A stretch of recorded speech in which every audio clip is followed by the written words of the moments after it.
Ini bisa paham nggak maksud saya? Oke, baik kalau gitu. Kenapa kita disuruh berumah tangga? Itu pertanyaan kan? Karena rumah tangga ini adalah latihan awal, belajar memahami dan menghargai perbedaan. Di situ kita pertama kali kita belajar. Ini ada rumusnya, harus tahu. Kasih tahu anak-anak kita. Masa pacaran yang namanya asmarandana itu masa menghayal. Dan masing-masing pribadi sedang melihat kepalsuan masing-masing. Yang perempuan sedang melihat kepalsuan laki-lakinya, yang laki-laki sedang melihat kepalsuan wanitanya. Di masa asmarandana yang sedang dilihat oleh masing-masing adalah kepalsuan. Makanya indah, palsu dua-duanya. Begitu selesai asmarandana, masuk fase yang sebenarnya, namanya gambuh. Di situ saling melihat aslinya. Makanya begitu sudah nikah, baru ada keluhan. Saya baru tahu, ternyata pasangan saya sifatnya beda banget dengan saya.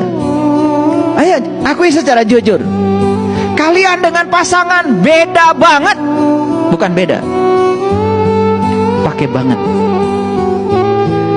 Jadi pasangan itu kan namanya juga pasangan. Pasangan itu beda. Makanya siapa yang berhasil memahami dan menghargai perbedaan di level kecil yang bernama rumah tangga, ini akan menjadi modal besar ketika dia keluar dari rumah. Dan dia kira ketika dia meninggalkan pasangan, kemudian nikah lagi dengan yang baru, akan mendapatkan yang cocok gitu. Kan pasangan lagi, berarti akan dapat yang tidak cocok lagi. Terus mau sampai kapan? Karena ketika kamu gak lulus matematika, tidak mungkin kan remedialnya bahasa Inggris, ya tetap matematika dong. Betul nggak? Iya. Makanya orang-orang yang masih menolak, ya, menolak kontradiksi dalam hidup, dia akan mendapatkan kontradiksi yang sama berulang-ulang dalam hidupnya. Jangan lari, jangan lari. Makanya sudah, apapun yang terjadi, terima saja, lulus. Nah, setelah lulus satu level, maka kamu akan dapat yang lain lagi, yang jauh lebih keren lagi. Itulah hidup. Kan hidup itu belajar. Dan ciri orang belajar itu berubah. Karena belajar itu indikator utama adalah perubahan. Jadi kalian belajar dengan saya, ya harus berubah. Belajar dengan saya ngitung tahun aja. Udah belajar sama ya guru 3 tahun. Apa yang mau dibanggakan kalau kamu nggak berubah? Yang bisa dibanggakan adalah perubahan. Setuju apa tidak? Ngomelin pagi-pagi. Gak tahu, pokoknya hari ini, pagi ini saya pengen ngomel aja. Ini ada energi apa di ruangan ini nggak tahu. Pokoknya pengen ngomel. Pokoknya izinkan saya ngomel hari ini. Semoga omelan saya bukan nafsu saya. Aneh. Kalau ngomong, ya keyakinan saya rahmatan lil alamin. Tetangga saja tidak merasa dapat cinta kasih kamu kok, karena nggak ngerti. Rahmatan itu bahasa Arab, artinya cinta kasih. Dan cinta kasih itu indikatornya adalah bertumpu pada orang lain, bukan bertumpu pada kepentingan diri sendiri. Kalau Anda rahmatan lil alamin, ayo tunjukkan Anda itu menjadi pelindung yang aman bagi setiap orang yang bertemu dengan Anda. Bukan orang lain justru merasa terancam dengan kehadiran Anda, terancam dengan keyakinan Anda, terancam dengan kebodohan Anda, terancam dengan kebutaan Anda. Itu kan berbahaya. Jadi inilah pentingnya moderasi beragama di Indonesia. Perhatikan saya, moderasi itu dari kata moderator. Moderator itu penengah.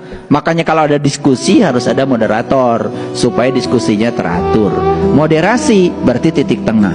Nah, kata moderasi ini dari bahasa Inggris, tetapi kata moderasi ada dalam Quran. Ini bahasa Quran, moderasi itu. Bahasa Qurannya adalah wasit, wasato, wasit, wasaton. Makanya aku ciptakan kamu menjadi umat pertengahan. Jadi sebetulnya harusnya tidak ada yang ekstrim.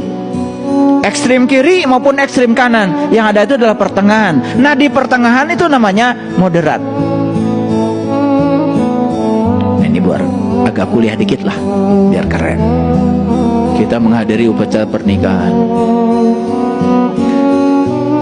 MC sudah mempersilahkan semuanya untuk masuk ke ruangan, karena upacara pernikahan akan dimulai.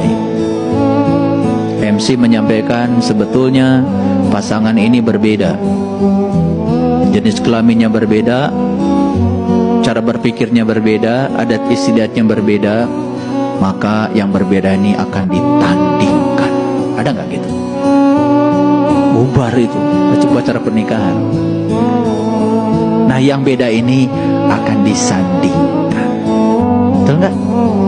Didudukan di kursi pengantin yang indah. Kan begitu. Kan disandingkan, bukan ditandingkan. Betul nggak? Makanya saya belajar semua tradisi agama. Bahkan kemarin ketika saya diundang oleh Bante Damosudo, pada Damosubo di Jakarta, saya dihadiahi begitu banyak ya kitab-kitab Buddha. Dan alhamdulillah selama Ramadan kemarin saya baca semuanya. Duh, saya menangis. Saya berterima kasih, itu hadiah besar buat saya. Saya bisa belajar Dhammapada yang lengkap.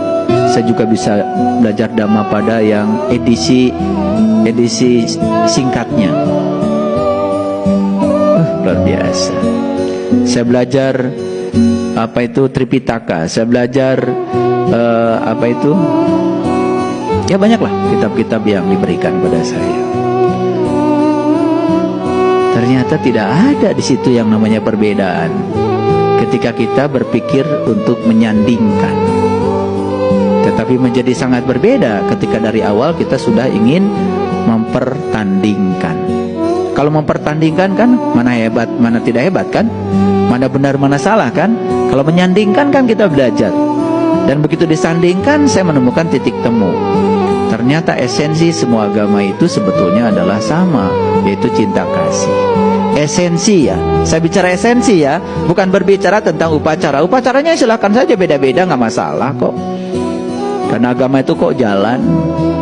Kitab suci itu petunjuk jalan. Guru-guru suci itu penuntun jalan. Yang penting Anda punya jalan dan tekun di jalan Anda. Dan yang kedua, Anda bisa membaca petunjuk jalan Anda supaya Anda tidak sesat jalan, kan gitu saja. Maka disinilah perlu guru yang bisa menuntun jalan. Ada jalan, ada petunjuk jalan, ada penuntun jalan. Cukup? Nggak cukup, harus punya kendaraannya.